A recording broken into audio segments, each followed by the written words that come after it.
Welcome to the Plastic Adventures Podcast. I'm Doug, joined by Steve, and we like to talk about toys. A lot. We're here to take you on a trip down memory lane, a fireside chat, if you will, about those little pieces of plastic that captured our hearts and imaginations. So join us on this plastic adventure, and let's talk toys. Section. As we're panning down, this is Cybertron Trilogy, Siege. It's just basically updated versions of all these great G1 characters. Hasbro's just been knocking it out of the park recently. Just hard to beat them. The sculpts are so darn good. They look just like the cartoons. So it's kind of my quest to put together the G1 cast.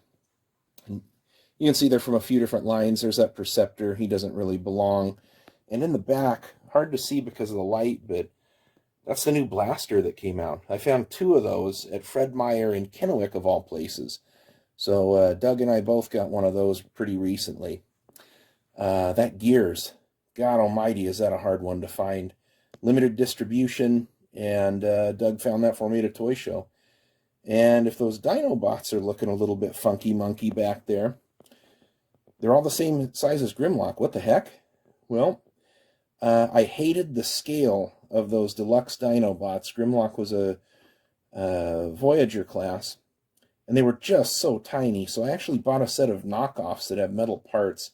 They're all about the same size as Grimlock, and if you look, they're all much bigger than the other characters. So when Doug and I joke about me having issues with scale, that's it. Oh, there is my Ertl Captain Kirk from Star Trek 3. Got that at the Inland Northwest Toy Show recently. And unfortunately, I just haven't found a real great place to put it. I just haphazardly left him on the shelf. But moving over, you got Ultra Magnus from the Earthrise line. I can deal with that now. A couple of cool hot rods. Optimus Prime. Anyways, we pan over and just one little teeny tiny hunk of G1 over here. Some of my favorites. That Hound I got from Doug, and some of these I've just kind of collected over time. You know, some of this stuff I've actually found at what they call a bin Goodwill. It's a Goodwill store where all of the stuff is kept in these plastic bins, and you buy by the pound. So that blaster cost me about 30 cents. And down here we got another Optimus Prime shelf, some of the larger things.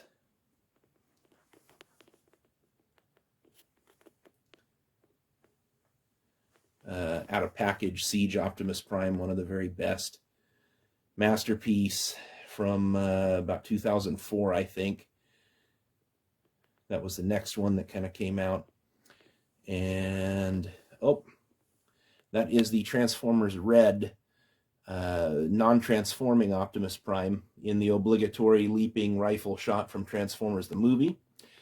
And that's probably about my favorite Optimus Prime right there. That's actually a knockoff. It's called Light of Justice, and it was meant to sort of be a masterpiece scale, but not $500 like the Hashtag version. So moving down, oh man, this is where the big boys are down here. Got your Fortress Maximus, Omega Supreme, sweet, sweet Jetfire. I lucked out on that one, found it at best prices ever. Little Superion, Metroplex, and just some of the cooler boxed Optimus Primes. I'm actually getting to the point where I got to keep some of those in the closet, and one of my hard and fast rules is I don't have anything that I don't have displayed, but I'm figuring it out. That's an R2000 from Robotics. It's kind of a piecemealed kit. If any of you remember it, this is the lead character Argus, and the kits look nothing like the cartoon, so that was my best version of trying to make the cartoon come to life. And down here, just kind of into the corner, we've got some more cool Optimus Primes. Now, I'm going to take us up. No, I'll stay down here on the floor. I'm old. So as we get into here, some more 12-inch scale figures. Got that Trendmasters Voltron. And I was just talking about Bin Goodwill, where you buy by the pound. Both of those reissue hover tanks from Robotech from Playmates. They were part of the Exo Squad line. Both of those came from Bin Goodwill. Panning up, Mask. Most of my mask vehicles are complete. I'm still missing a few little bits, but I have a full line up to the split seconds, which a lot of those are crummy toys anyways, and I don't want to bother having them, but I would take a stiletto. Skybolt, really tough to find, and that Goliath, you can see in the back the spoiler, nobody's got that. So, all right, we saw this Rhino coming up. Let's pan out a little bit. We got Manta, Toll Booth. We got a whole bunch of them. That Wildcat is complete, all parts. That's kind of a feat in and of itself. So is that Firecracker. And we come up here and we've got some of the smaller vehicles. Jackhammer's missing the little turret gun. I can't make myself pay $40 for that yet. All right. And coming up to the Joe shelf, there's my very favorite vehicle, the Warthog, with a custom Sergeant Slaughter that I made. I actually made head casts of the San Diego Comic-Con Slaughter. There's my classic style Sergeant Slaughter. Yes, I was a huge Sergeant Slaughter fan, but in G.I. Joe, Duke's my dude. So here's a whole bunch of them, including some customized Dukes. There's Duke from Classified. Can't wear his backpack, it's too heavy. Sorry for the shadow. We go over into the corner. My other favorite vehicle, the Havoc. I don't really have anything for G.I. Joe vehicles anymore. I just don't have the room to display them. But going into the corner, I do have some kind of neat carded Joes. Chinese carded Duke, Sergeant Slaughter, San Diego Comic-Con, and a couple of the other releases as they went from 25th anniversary. Great figures, great packaging. And that really tough to find Sergeant Slaughter from WWE. That's like a build and brawl, I think is the line. But if we pan into the corner, I'll start to see some of my Joes up there. And I'll pan out so we can see the whole display, but I've got some cool stuff hanging from the ceiling. Lots of really key characters there. And my collection's not as good as Doug's. Doug just knocks it out of the park. He's got like the best G.I. Joe collection. But, you know, you definitely see some essential faces in there.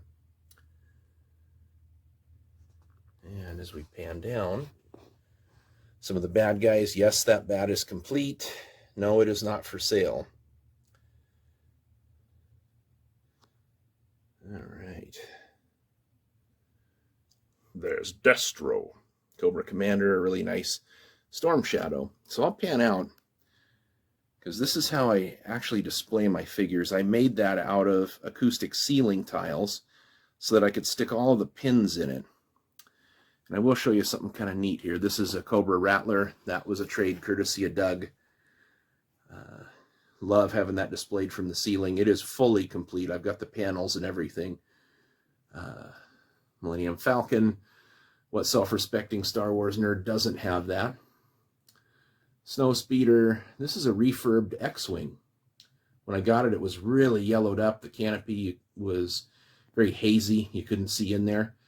So I actually de-yellowed it using hydrogen peroxide. And I didn't bathe it. I suspended it above and ended up putting it out in the sun. So it worked really, really good. And there's my TIE Fighter. And moving over, we got the Star Wars figures. And I'd like to say that that's my original idea for how they should be displayed. I think I saw the idea online, splitting those collector's cases and just tucking the figures in. Most of them are played with. They've seen a lot of action, a lot of love. But I just love having those things around. And my absolute favorite Star Wars vehicle ever, the AT-AT, that one's complete. We got some 4-inch figures. It's a little rougher for me.